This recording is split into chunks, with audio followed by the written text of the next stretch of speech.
हिंदवी स्वराज्याचे सरसंस्थापक छत्रपती शिवरायांना मानाचा मुजरा करतो। भारतीय राज्यघटनेचे शिल्पकार भारतरत्न डॉक्टर बाबासाहेब आंबेडकर यांना मानवंदना अर्पित करतो। आजच्या वारीच्या या अतिशय महत्त्वपूर्ण अशा 10 gigawatt ingot and wafer manufacturing फॅसिलिटीच्या भूमिपूजन प्रसंगी मंचावर उपस्थित असलेले वारीचे चेअरमन डॉक्टर हितेश जोशीजी, माझे सहकारी राज्यमंत्री आशिष जयस्वालजी, पंकज भोयरजी, खासदार श्यामकुमार बर्वेजी, श्री किरीट जोशीजी, पंकज जोशीजी, अजय भैया संचेतीजी, श्री वीरेंद्र जोशीजी, आमचे सहकारी समीर मेघेजी, हितेश मेहता, या ठिकाणी उपस्थित आपले महाराष्ट्राचे उद्योग विभागाचे सचिव श्री अनबलगम, MIDCचे CEO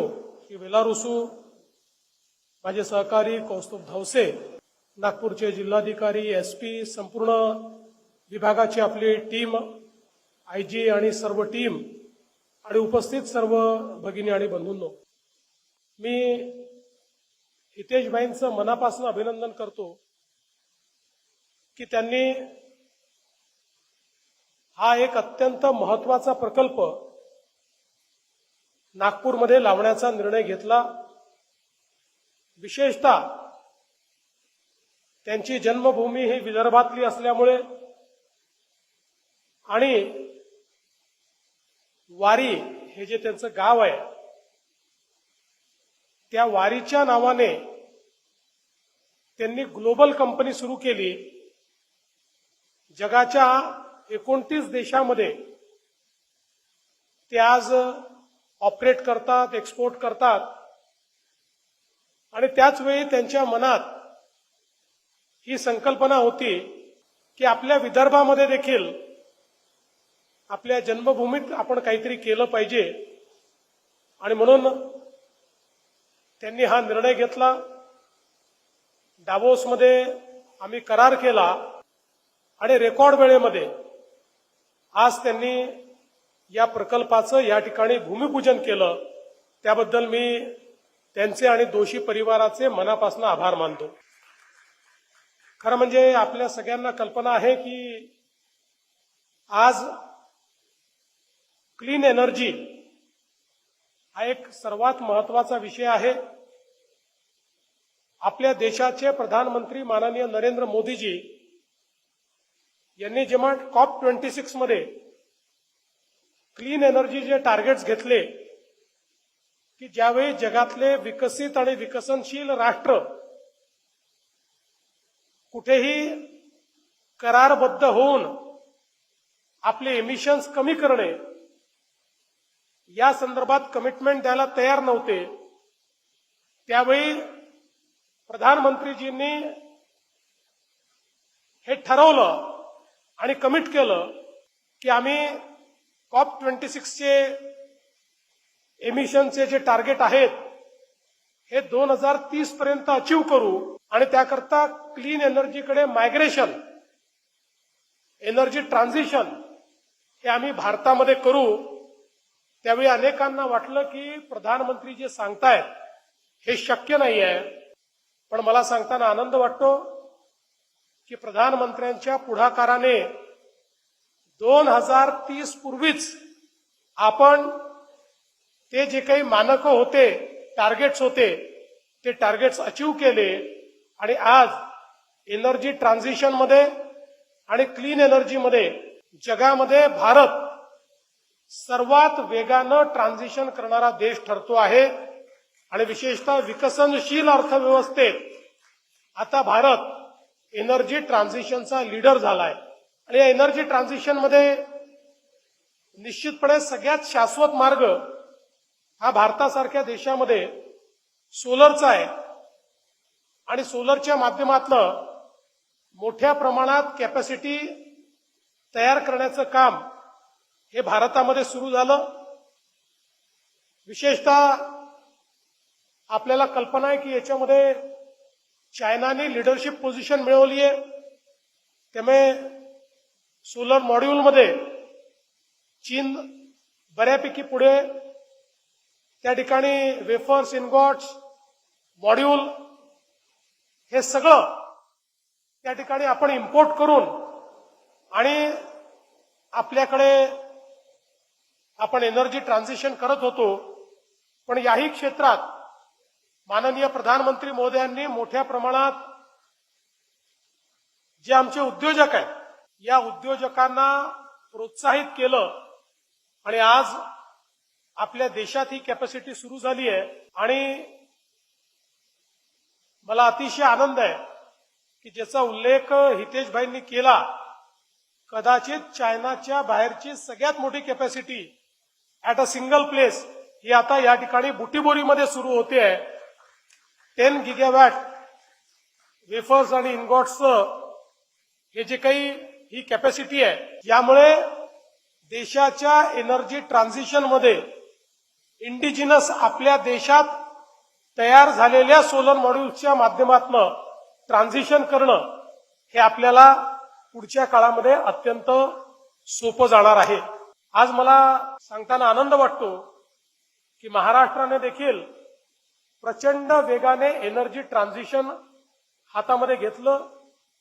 विशेषतः महाराष्ट्राने तयार केलेली जी मुख्यमंत्री सौर कृषी वाहिनी योजना आहे ज्याच्यामध्ये शेतकऱ्यांना 16,000 मेगावॅट जी वीज लागते ती सगळी वीज ही सोलरच्या माध्यमातून द्यायची याकरता वेगळी कंपनी आपण तयार केली आणि जगातला सर्वात मोठा डिस्ट्रीब्युटेड सोलरचा प्रकल्प हा मुख्यमंत्री सौर वाहिनी प्रकल्प आपण सुरू केला आणि त्या माध्यमातून आता 5,000 मेगावॅट वीज तयार झाली आहे.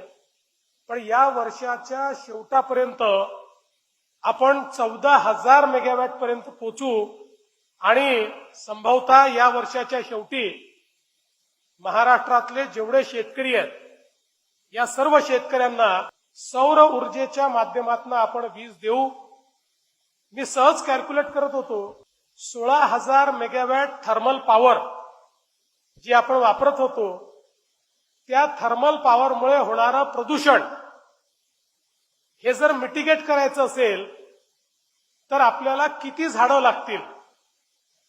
तर याचं अर्थातच माझ्या डोक्याला ते कॅल्क्युलेशन करता येत नसल्यामुळे मी आर्टिफिशियल इंटेलिजन्सचा उपयोग करून ते कॅल्क्युलेशन केलं आणि माझ्या लक्षात असं आलं की 16,000 मेगावॅट थर्मल पॉवरमुळे तयार होणारं प्रदूषण रोखण्याकरता किंवा ते मिटिगेट करण्याकरता आपल्याला 300 कोटी फुल ग्रोन झाडं लागतील. 300 कोटी म्हणजे आज एका एनर्जी ट्रान्झिशनने आपण 300 कोटी झाडं या ठिकाणी न लावता देखील त्या 300 कोटी झाडांचं पुण्य आणि पर्यावरणाला वाचवण्याचं काम या महाराष्ट्रामध्ये आपण करतो. आणि म्हणूनच या सगळ्या एनर्जी ट्रान्झिशनमध्ये बरं याचा दुसरा फायदा हा देखील आहे. शेतकऱ्यांना दिवसा वीज देतो आपण सोलरमुळे आणि सगळ्यात महत्वाचा फायदा हा आहे की आमच्या शेतकऱ्यांना आम्ही जेव्हा वीज द्यायचो थर्मलची किंवा देतो ती आम्हाला 8 रुपयाला पडते. आता ही सोलरची वीज आम्हाला 3 रुपयाला पडते. त्यामुळे 5 रुपये आमचे युनिट मागे वाचतात. एकूण जर आपण विचार केला तर आमच्या वीज वितरण कंपनी जी आहे या कंपनीला सोलरमुळे 15,000 कोटी रुपयाची बचत प्रतिवर्षी ही या वीज खरेदीमध्ये आणि सबसिडीमध्ये होते आहे.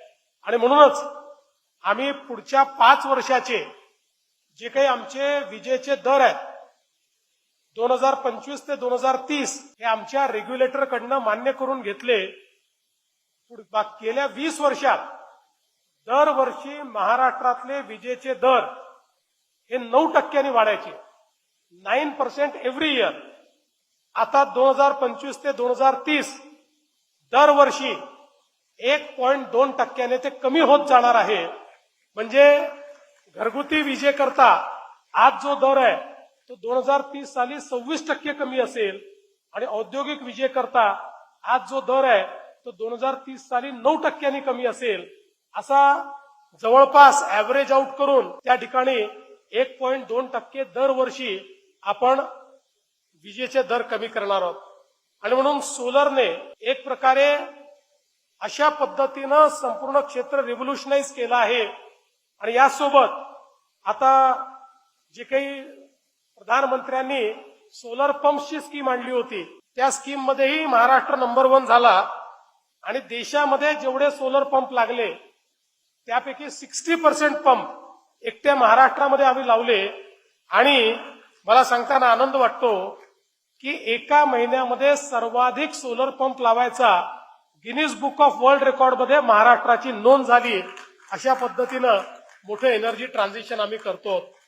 एकीकडे सोलर आहे, दुसरीकडे विंड आहे, तिसरीकडे पंप स्टोरेजची आतापर्यंत 78,000 मेगावॅट आम्ही एमओयूज केले आहेत आणि 10,000 मेगावॅटचं काम आम्ही सुरू केलेलं आहे. त्यामुळे पुढच्या काळात ग्रीड स्टॅबिलायझेशन करता जी काही वीज आपल्याला लागेल ती केवळ महाराष्ट्राची ग्रीड नाही, नॅशनल ग्रीड स्टॅबिलाइज करायची कॅपॅसिटी देखील महाराष्ट्रामध्ये तयार होते आहे. आणि म्हणून मला असं वाटतं की अशा या नवीन नवभारताच्या जे काही ऊर्जा शाश्वत धोरणामध्ये सर्वात महत्वाची भूमिका ही सोलरची आहे. आणि त्या सोलरचं मॉड्यूल तयार करण्याकरता जे आम्हाला इम्पोर्ट करावं लागायचं या ठिकाणी इन्गॉट्स आणि वेफर्स त्याचं निर्मिती ही या ठिकाणी आपण करणार आहात.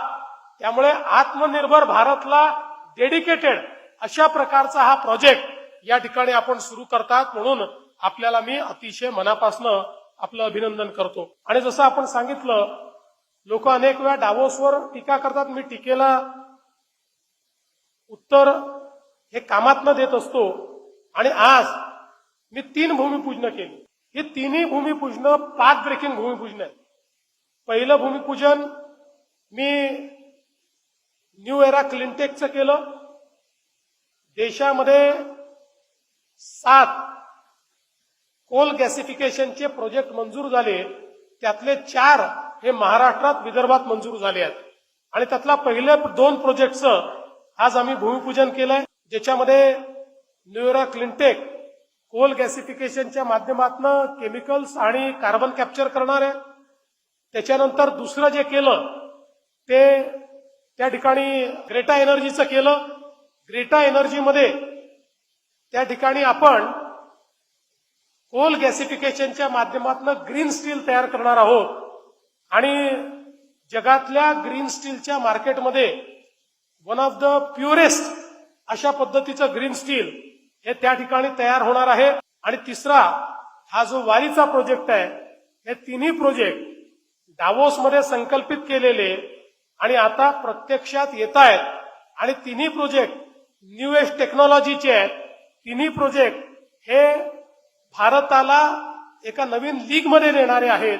आणि म्हणून मला असं वाटतं की आज एक अत्यंत महत्वाचा दिवस आहे. आणि जसं मगाशी हितेशभाईंनी सांगितलं की जशी जशी जागा मिळेल आम्ही एक्सपान्शन करत जाऊ. आम्ही आमचं जे काही गुंतवणूक आहे, कारण त्याने 30,000 कोटी रुपये गुंतवायचे ठरवलेले आहेत. त्यामुळे हितेशभाई तुम्ही चिंता करू नका, आम्ही तुम्हाला सोडणार नाही. जोपर्यंत 30,000 कोटी पूर्ण होत नाही तोपर्यंत आम्ही तुमचं डोकंही खात राहू आणि तुमचे कामही वेळेत करत राहू आणि वेगाने करत राहू, हा तुम्हाला विश्वास देतो. आपण आमची टीम बघितली आहे. आमचे इंडस्ट्री सेक्रेटरी असतील, आमची एमआयडीसीच्या सीओची टीम असेल, माझ्या ऑफिसमधनं कौस्तुभ असतील किंवा आपली इथली लोकल नागपूर जिल्ह्याची टीम असेल, आमची सगळी टीम ही बिझनेस ओरिएंटेड टीम आहे. इथे कोणालाही कुठली गोष्ट थांबवून ठेवण्यात इंटरेस्ट नाही. वेगानं काम करायचं हाच आमच्या संपूर्ण कार्याचा मंत्र आहे. कारण महाराष्ट्राला आपल्याला $1 ट्रिलियन इकॉनॉमीकडे न्यायचं आहे. मी आत्ताच बजेटमध्ये सांगितलं की जगामध्ये महाराष्ट्र जर देश असता तर जगातली 30वी सर्वात मोठी अर्थव्यवस्था 30th महाराष्ट्र राहिला असता. अनेक देशांना महाराष्ट्राने मागे टाकलेला आहे.